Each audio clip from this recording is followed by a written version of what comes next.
আসসালামু আলাইকুম সুপ্রিয় দর্শক, আমাদের চোখ আছে কিন্তু দেখি না, কান আছে তবু যেন আমরা শুনি না। আমাদের সমাজে অসংখ্য অসহায় দারিদ্র মানুষ আছে, তাদের দিকে যেন ভ্রুক্ষেপ করার মতো আমাদের হাতে সময় নেই।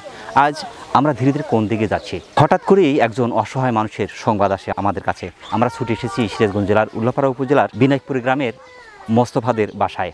এই মোস্তফা কিছুদিন ক্যান্সারে ভুগলেন।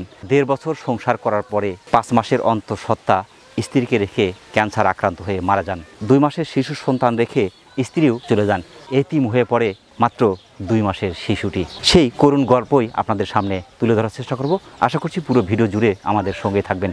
আজকের প্রতিবেদন পুরো সময় জুড়ে থাকছি আমি মোহাম্মদ ফরহাদ হোসেন, আর ক্যামেরায় থাকছে আরিফুল ইসলাম আরিফ। তাহলে দর্শক চলুন আর দেরি না করে শুরু করা যাক।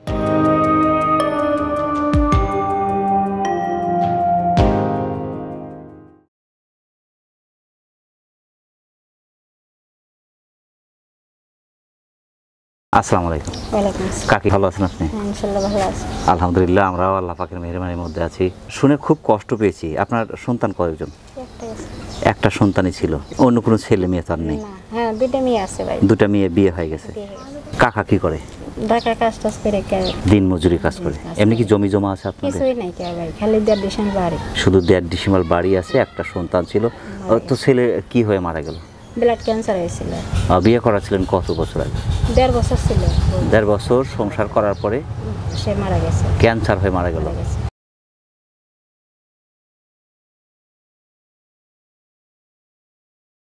তার জন্য তো অনেক চেষ্টা করেছেন। বহুত টাকা গ্রামবাসী সবাই লাগে মনে করেন যে চিকিৎসা করছে, অথবা আমাকে সহযোগিতা করে তার দাফন কাফনের সাথী হয়েছে। তার সন্তানের এই সাথী সেই এলাকার সবাই লাগে ছেলেকে মানুষ করতেছে। আমার খুব বরণ পোষণ তারাই দিচ্ছে। কয়দিনের বাচ্চা রেখে মারা গেলেন? 5 মাসের গর্ভে রাখছিল। 5 মাসের গর্ভে রেখে মারা গেলেন ছেলে। আর বেটার বউ? 2 মাসের বাচ্চা দিয়ে ছেড়ে দিয়েছে। 2 মাসের বাচ্চা থেকে বেটার বউ চলে গেল। তখন এই সন্তানের দায়ভার পড়লো আপনার গাদের উপরে। সেই ছোট্ট শিশু মায়ের আদর স্নেহ ভালোবাসা সব থেকে কিন্তু বঞ্চিত হয়ে গেল। কতটা কষ্টের। নিষ্পাপ শিশুটা একদিকে মাতাও হারালো, পিতাও হারালো, মানে চারদিক থেকে একটা কষ্টের মধ্যে দিয়ে আর একটা কষ্ট নিয়ে কিন্তু যাত্রা শুরু করলেন। শিরিনের যে ছেলে আছিল সে আমার কাছে অনেক ছোট, তে উনি বিয়ে শাদি করলো। বিয়ে শাদি করার পরে 2 বছর কি 1.5 বছর বউ গর্ভবতী হলো। আচ্ছা, গর্ভবতী হওয়ার পরে ছেলেটার মাঝখানে অনেকেই অসুখ, ক্যান্সার, মানে মোটামুটি অনেক টাকা খরচ পয়সা, মানে বিভিন্ন পাড়ার লোকজন গ্রামে আশেপাশে স্কুল কলেজ মাদ্রাসা সব জায়গায় টাকা পয়সা উঠে তাকে চিকিৎসা করেছে, তাতে আল্লাহ রাখে নাই। মারা যাওয়ার পরে এই পেটে 5 মাসের বাচ্চা রেখে মারা গেল। পরে উনি বাপের বাড়ি চলে গেল। তারপরে বাচ্চা ডেলিভারি হলো 2 মাস কি 2.5 মাস সে বাচ্চা দিয়ে দিল, পরে রাখলো না।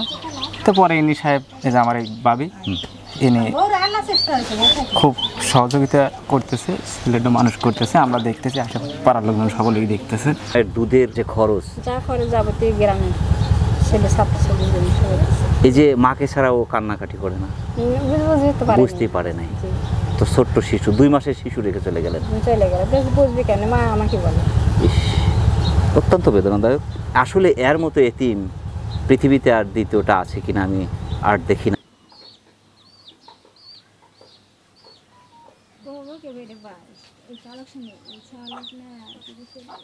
নাতির নামটা কি রেখেছেন? নূর মোহাম্মদ। নূর মোহাম্মদ, মাশাআল্লাহ, খুব চমৎকার নাম। এই যে কি খাচ্ছে এরা? এটা খাচ্ছে সুজি। শারীরিক সমস্যা শুনলাম। ওদের সমস্যা মানে কি রক্ত থাকে না গায়ে, রক্ত থাকে না। রক্ত থাকলে যদি আসতে হয় মনে হয় যে বাইরে আসে। আচ্ছা আচ্ছা, রক্ত নতুন করে রক্ত জন্মায় না, দেওয়া যাবে না। কিন্তু ওদের জন্য পোশাক কিন্তু ডাক্তার মেহেদি ডাক্তার হাসান অনেক করছে। 3 মাস পর আবার সেরকম এটা কি চেঞ্জ হবে? একটা সময় রক্ত কি শরীর থেকে উৎপাদন হবে? এই খাদ্য বাবা যদি বলে যে মানে আপনি পুষ্টির খাবার, মানে ফল ফল সে হাবি যদি রক্ত প্রতিদিন খাওয়ার পরে রক্ত আসবে। অর্থাৎ মায়ের প্রথমে যে বুকের দুধটা ছিল সেই দুধ থেকে বঞ্চিত। ওটা আমি দেখতেই পারি না। এইটা রাখবে না দেখে বাচ্চা কাছে রাখেন। 2 মাস এই যে মায়ের দুধ না পাওয়ার কারণে কিন্তু একটা বড় ধরনের শারীরিক সমস্যা নিয়ে ভুগছে। কিন্তু পরবর্তী সময়ে আপনার সাংসারিক যে অবস্থা সেটাও করুণ অবস্থা। তো মোস্তফা, এই যে ঘটনা, এই সম্পর্কে আপনার কতটুকু জানেন? ব্লাড ক্যান্সার হয়েছিল, আমরা খুব চেষ্টা করছি কিন্তু বাঁচাতে পারিনি। আল্লাহ নিয়ে গেছেন, কিছু তো করার নাই। ভাইও খুব অসুস্থ, আমার ভাবিটারও জীবন নষ্ট। এখন বয়স কতদিন চলছে এর? এই জুলাই 20 তারিখে তাহলে 3 মাস 1 মাস বাকি আছে, 3 বছর। 3 বছর 1 মাস বাকি আছে। আপনি কি করেন? আমি এই যে বাসায় কাজ করে খাই এনাগারে। মানুষের বাসায় বাসায় কাজ করে খান। আপনার এই অবস্থার কথা শুনে আমাদের এক বড় ভাই নাটোর জেলার গুরুদাসপুর উপজেলার পম পাথুরে গ্রামের আলিম ভাই কিছু টাকা সহযোগিতা করেছেন, 1500 টাকা। 1 2 3 এই যে 1500 টাকা নিন এবং আলিম ভাইয়ের জন্য দোয়া করবেন ইনশাল্লাহ।